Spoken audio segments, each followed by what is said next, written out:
Bueno, y en otros temas, esta mañana tenemos el honor de recibir aquí en el estudio a nuestro compañero, colega, el doctor, escritor y periodista Leonardo Curcio, para platicar acerca de su más reciente libro, El mejor país del mundo, que recién ha sido publicado y te hemos ya escuchado en varias partes, doctor, presentando este nuevo texto. ¿Cómo estás? Bienvenido, muy buenos días. El honor es todo mío. Bienvenido, muchas gracias por recibirme. Bienvenido. Siempre. A ver, puede ser medio confuso el nombre de El mejor país del mundo. Es un libro que habla acerca de la transición entre el presidente, expresidente Andrés Manuel López Obrador, la presidenta Claudia Sheinbaum y el tipo de país que recibe Claudia Sheinbaum. Sí. La presidenta nos prometió en campaña que había que votar efectivamente por la opción de Morena para seguir edificando el segundo piso del mejor país del mundo, ¿no? Claramente es una, digamos, línea de comunicación que tuvo mucho efecto en el ánimo de la gente, como entre nuestros vecinos. Pega mucho esto de hacer América grande nuevamente. Aquí esta idea de que somos el mejor país del mundo es una idea muy atractiva. Y nosotros manejamos una, digamos, trinidad, o sea, tres elementos emotivos. Por un lado, le ha dado a la gente un sentido de empoderamiento y de cercanía con el gobierno, que es muy importante. Lo segundo es de orgullo de pertenecer a un país, un día sí y un día también. Nos dicen que somos una potencia cultural, lo cual, bueno, pues significa muchas cosas. Y lo tercero es que sigue habiendo en todas las encuestas la idea de la esperanza como un elemento fundamental, que este país está en la ruta correcta y nos vamos a convertir en algo indefinido entre Dinamarca y algún otro país, pero sigue siendo, es el campo gravitatorio de la idea esta emotiva de que somos el mejor país del mundo. En México tuvo mucho éxito. Y una cosa es efectivamente la percepción que se tiene al interior del territorio nacional y con los militantes y simpatizantes de Morena, y otra cosa es también pues el análisis y la imagen que proyecta México hacia afuera, y de alguna manera pues también se retrata en este libro. Pues yo creo que es una pregunta fundamental, porque por un lado es como uno dice, me siento muy bien, de pronto vas al médico, te revisa completo y dice, hombre, pues traes finanzas públicas en la línea, en seguridad pública estás ya no en la línea, sino por detrás, tu sistema educativo está muy por detrás de lo que esperabas, tu política aeronáutica impidió, entre otras cosas, que tengas más vuelos, creciste al 1%, en fin, tu salud no es muy buena y la mirada externa es terrible. Lo que hoy Trump, con todas sus arbitrariedades, nos está diciendo es la percepción en que es que este país no tiene control de su territorio, lo cual no necesariamente es cierto, pero esa es la mirada externa, y tampoco tiene control sobre su frontera, lo cual hace que la mirada externa, la mirada de los Estados Unidos sea tremendamente severa sobre México. Así es que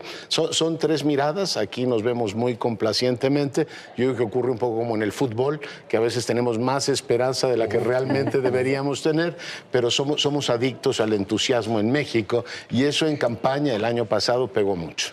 En cuestión de gobernabilidad, doctor, de cifras, de números duros y de datos que nos dabas en estos momentos, para la gobernabilidad, de pronto, ¿qué tan importantes son los resultados versus el tema de la narrativa, versus el tema el marketing político del mensaje, que entendemos perfectamente bien ha sido lo suficientemente exitoso para darle continuidad a este gobierno, pero con cifras que no reflejan, digamos, ese discurso? Y de pronto uno se pregunta, bueno, entonces, ¿de qué importa el tema del PIB? ¿Qué importa el tema de la inflación? ¿Qué importan las cifras del INEGI? Cuando tienes a la mayoría de la población en aprobación de una presidenta, Claudia Sheinbaum, 70%, y de un presidente como Andrés Manuel, que se fue en los 60 altos, 70 bajos. Fíjate que ese es un tema así muy interesante, porque en ciencia política, esto que le llaman los umbrales de desempeño, que determina un pueblo que es un buen gobierno o un mal gobierno. Si los datos, si somos más ricos, si somos más prósperos, más cultos, si es mejor la infraestructura, o la idea de sentirse efectivamente respaldados y representados. En estos momentos los incentivos, estos emotivos, han sido más poderosos en México que los propiamente los que tienen que ver con el desempeño del gobierno. Añadimos también que tener a tantos millones de personas en la nómina gubernamental, es decir, reciben muchos millones de compatriotas un beneficio tangible, los hace ver efectivamente el gobierno de una manera determinada. Es decir, sé que no hay seguridad, sé que las escuelas son un desastre, sé que no hay medicamentos, pero me dan dinero. En estos momentos el balance político sigue siendo muy favorable para el gobierno, en el gobierno de Claudia Sheinbaum. Ocurre también en muchos gobiernos de los estados. Ya empieza en algunas entidades federativas a decir, hombre, una cosa es que me diga que somos el mejor país del mundo y que todos somos felices, y otra cosa es que no me percate que los niveles de seguridad, la calidad de los servicios públicos, los medicamentos, pues también inciden efectivamente en la evaluación de un gobierno. Y en este libro entonces podemos efectivamente darnos cuenta de la realidad.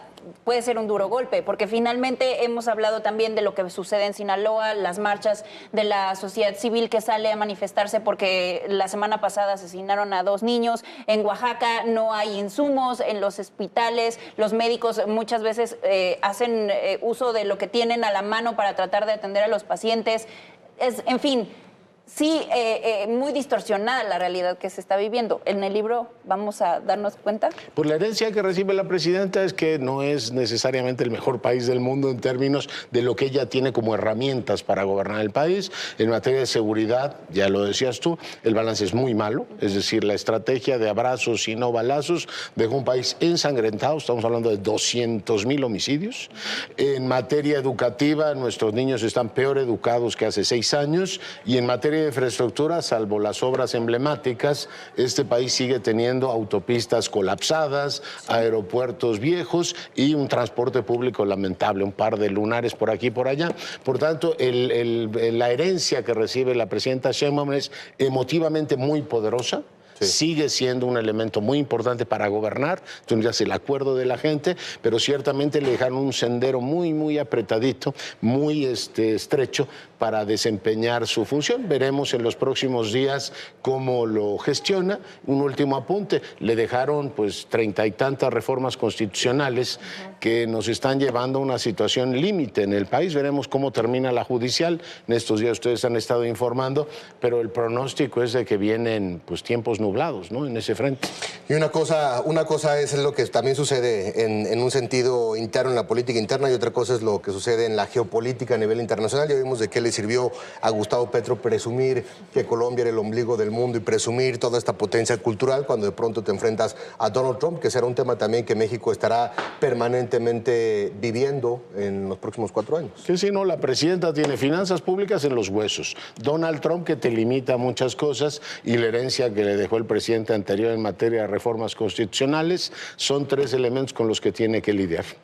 Doctor, muchísimas gracias. Gracias a ustedes. Mucho éxito con este libro, como con los demás textos que hemos leído de tu parte, y ahí lo estaremos adquiriendo, leyendo y comentando. Muchas gracias, Juan Pablo. Mejor Muchas país gracias. del mundo.